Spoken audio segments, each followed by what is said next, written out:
இருந்திடலாம் நாட்டில் பல வண்ணக்கொடி, பறக்க வேண்டும் எங்கும் ஒரே சின்ன கொடி. ஹலோ, இப்ப நீங்க அரசியல்ல பெரிய ஆள் ஆகிட்டீங்க. எல்லாம் என்கிட்ட அசண்டா இருந்த யோகம் தான். அது பஞ்சமில் என்னும் இல்லை என்னும் அன்னக்கொடி, அது பாரதிய ஜனதா கட்சியினுடைய கொடியாக இருக்க வேண்டும். ஐயோ,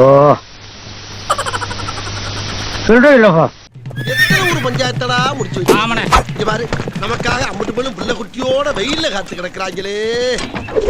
உலகத்திலே மிகப்பெரிய கட்சி, 250 மேற்பட்ட நாடாளுமன்ற உறுப்பினர்களை கொண்ட இந்த மிகப்பெரிய கட்சியில் இப்படிதான் சோறு சொல்லி திரியறான். இன்றைக்கு மாநில தலைவர் பதவியில் என் மீது நம்பிக்கை வைத்து, என்னை தலைவர் பதவியிலே அமர வைத்து, சந்தோஷத்திலே மூழ்க வைத்து, வேறு யாருக்குமே கிடைக்காத பாக்கியத்தை எனக்கு ஏற்படுத்திக் கொடுத்த உங்களுக்கு நான் எப்படி நன்றி சொல்வதென்றே தெரியவில்லை. தலைமை தொண்டனாக தேர்ந்தெடுத்ததற்கு தேசிய தலைவர் அனைவருக்கும் எனது நெஞ்சார்ந்த நன்றிகளை நான் தெரிவித்துக் கொள்கிறேன். எனக்கு தான் கொடுக்கணும், உங்களுக்கு எப்படி சார் தோணுச்சு? மூஞ்சி சார், மூஞ்சி. சில மூஞ்சிகளை பார்த்தாதான் போட்டு விடணும் போல தோணும்.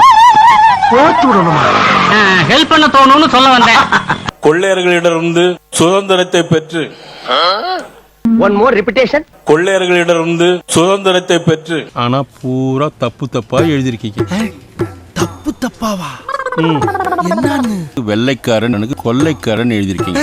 வெள்ளையர்களிடம் சுதந்திரத்தை பெற்று இந்தியாவை மீட்டெடுத்த மாபெரும் தலைவர் நரேந்திர மோடி அவர்களுக்கு என்னுடைய வணக்கம். நல்லடந்தவரி வாக்காளர் பெருங்குடி மக்களே, உங்களுக்காக உழைப்பதற்கு ஒரு உண்மை தொண்டனை தம்பி அமாவாசையை வேட்பாளராக அறிமுகப்படுத்துகிறேன். 2026 நிச்சயமாக நமது உள்துறை அமைச்சர் அமித்ஷா அவர்கள் சொன்னதை போல நிச்சயமாக தமிழகத்தில் என்டிஏ ஆட்சி மலர்ந்தே தீரும், தாமரை மலர்ந்தே தீரும். ஏண்டா எங்களை இன்னமுமாடா நம்பிக்கிட்டு இருக்க? எங்க பேசிக்கிட்ட பார்த்தாவே உனக்கு தெரிய வேணாமா அவங்க தருவாங்களா தரமாட்டாங்களான்னு? இன்னும் பச்சை பிள்ளையா இருக்கேடா. உங்களுக்கு தாமரை தமிழ்நாட்டில் மலர்ற வாய்ப்பு இல்லை. ஏன்னு தெரியுமா? ஏன்னா நம்ம லட்சணம் அவங்களுக்கு தெரியும். இந்த மேடையில் அமர்ந்திருக்கிற நமது மாநிலத்துடைய பொறுப்பாளர் அரவிந்த் மேனன்ஜி, அவர் மலையாளத்தில் பிறந்தாலும் இந்தியில தான் பேசினார். மலையாளத்தில் பேசியிருந்தாலும் இன்னும் மக்களுக்கு நன்னாயிட்டு மனசிலா இருக்கும். நீங்கள் எங்கனையான ஓனம் ஒழுங்கு கட்டுற மாதிரி பண்ற வேற ஒண்ணும் இல்லையா? இல்லப்பா, இனிமேல் வரும்போது மலையாளத்துல தண்ணே சம்சாரிக்கணும். கேட்டோ சேட்டா, புரிஞ்சுதா? மனசு ஒரு இழவம் புரியல. இவை அத்தனைக்கும் மேலாக முன்னாள் சட்டமன்ற உறுப்பினர்கள், எங்க ஊர்க்கா சொல்லு, முன்னாள் சட்டமன்ற உறுப்பினர்கள்,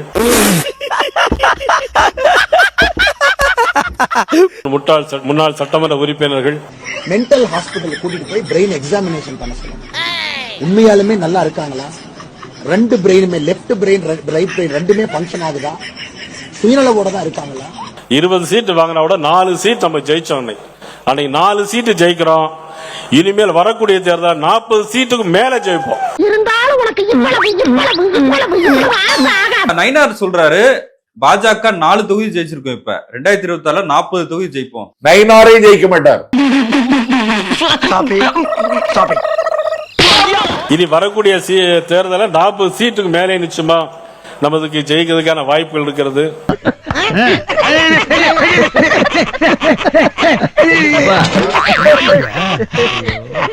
வர்ற 2026 சட்டமன்ற தேர்தல ஒரு தொகுதியில் கூட வெற்றி பெற வாய்ப்பில்லை. வாய்ப்பில்லை ராஜா, வாய்ப்பு. எனக்கு இவ்வளவு பெரிய பொறுப்பினை தந்திருக்கிறீர்கள். எதுக்கு? இதுக்கு தாண்டா. ஒரு பாடல் மட்டும், ஒரு வரி பாடும், பாடி தொலையும். கேசவனை நாம் வணங்குவோம், அவர் பாதையிலே நாம செல்லுவோம். அவுத்து போட்டு முன்னாலே நின்னா கூட திரும்பி பார்க்காத ஒரு மனுஷன். அவர் பாதையிலே நாம செல்லுவோம். அடேங்கப்பா, இதுவரையா? லட்சியத்தை எய்து காட்டுவோம், நாம் நிச்சயமாய் வெற்றி நாட்டுவோம்.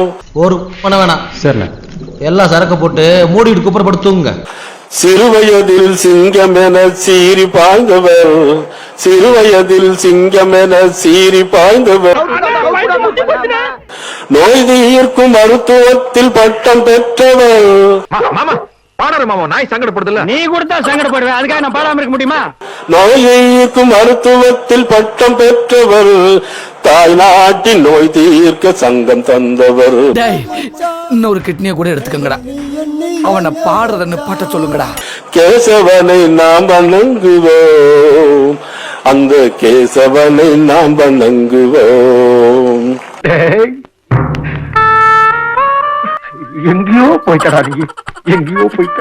இன்றைக்கு நாட்டிலே நடைபெறுகிற ஒரு ஆட்சி என்பது மக்கள் விரோத ஆட்சியாக, யார சொல்றான்? மக்களால் ஏற்றுக்கொள்ள முடியாத ஆட்சியாக, ஊழல் மிகுந்த ஆட்சியாக, பெண்களை மதிக்காத ஆட்சியாக, பாலியல் வன்கொடுமையை நடத்துகின்ற ஆட்சியாக இந்த ஆட்சி நடைபெற்றுக் கொண்டிருக்கிறது. பாஜக பாஜக பாஜக. மதிப்புக்குரிய அண்ணாமலை அவர்களுக்கு ஒரு வேண்டுகோள், பணிவான வேண்டுகோள். கறி குழம்புல எலும்பு உன் கதையே வேணா, கல்ம்பு கல்ம்பு. இந்த ஆட்சி மாற்றம் ஏற்பட்டால்தான் செருப்பு அணிவு என்று சொன்னார். அத வேற ஞாபகப்படுத்திட்டீங்க. நெஞ்சமெல்லாம் பொண்ணு அறக்கு தம்பி, மறக்க முடியல. பத்திரிகையாளர் குறித்து வைத்துக் கொள்ளுங்கள். டேய் குறிச்சு வச்ச கிளம்புங்கடா. அண்ணாமலை அவர்கள் காலிலே செருப்பு இல்லாமல் இருக்கிறார். இனிமேல் அவர்கள் காலிலே செருப்பு போட வேண்டும். நாள் குறிக்கப்பட்டு விட்டது, நேரம் குறிக்கப்பட்டு விட்டது, காலங்களும் கிரகங்களும் மாறிக்கொண்டிருக்கிறது. 2026 மே நிச்சயமாக ஆட்சி மாற்றம் உறுதி. மதிப்புகள் அண்ணாமலை அவர்கள் இன்றே நீங்கள் செருப்பு அணிந்து கொள்ளலாம் என்பதை இந்த நேரத்தில் தெரிவித்துக் கொண்டு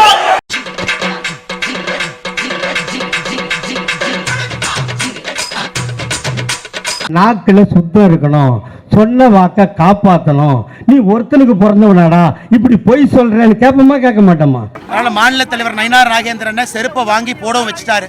வெக்கமே இல்லையா? கிடையவே கிடையாது. அது மட்டும் இல்ல, அவரு செருப்பை வாங்கிட்டு வந்துட்டாரு. அதனால் எனக்கு நம்பிக்கை இருக்கிறது, நிச்சயமாக 2026 தேசிய ஜனநாயக கூட்டணி ஆட்சி நிச்சயமாக தமிழகத்துல அமையும் என்கின்ற நம்பிக்கை எங்களுக்கு இருக்கு. இந்த மாதிரி ஒரு மானகட்ட கட்சி எங்காவது பார்த்திருக்க முடியுமா? செருப்பு போட்டுட்டாரு. திமுக ஆட்சி அகற்றுவதற்கு முன்னாலே செருப்பு போட்டு விட்டார்கள். ஏன்னா அகற்ற முடியாதுங்கிற நம்பிக்கை இவர்களுக்கு வந்து விட்டது. பாஜக தேசிய குழு உறுப்பினர் அண்ணாமலை ஆன்மீக பயணமாக இமயமலை சென்றிருக்கிறார்.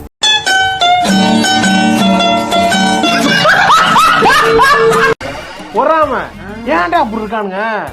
எவனுமே முன்னேற கூடாதுங்கிறானுங்க, முன்னேறனால பொறாம முடிச்சு அலையிறானுங்க. என்னத்த சொல்ற? தமிழக பாஜக தலைவர் பதவிக்காலம் முடிந்த நிலையில் அண்ணாமலை ஆன்மீக பயணமாக இமயமலை பயணமாகி இருக்கிறார்.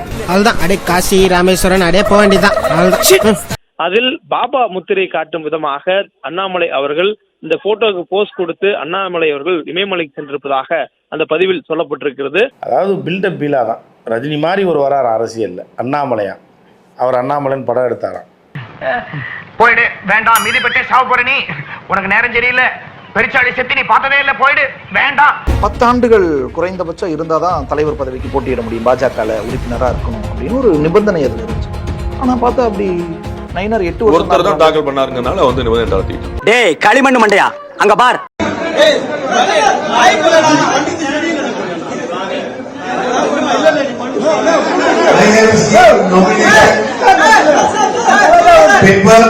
நல்லா கேட்டுக்கோங்க, இந்துக்கள் அனைவரும் ஒன்னா, பாஜக சமத்துவ கட்சா, காரி மூஞ்சிலே துப்புவேன்.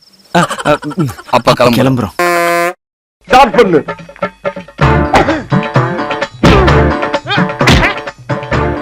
இங்கிட்டு வா. அப்படியா? படைக்கலடி படைக்கல. மண்டையில மட்டும் அடிச்சிடாத, குலக்கேசல் உள்ள போயிருவேன். சரியா? உங்க வீட்டு பிள்ளையா நினைச்சு எல்லாரும் என்னை மன்னிச்சிருக்க.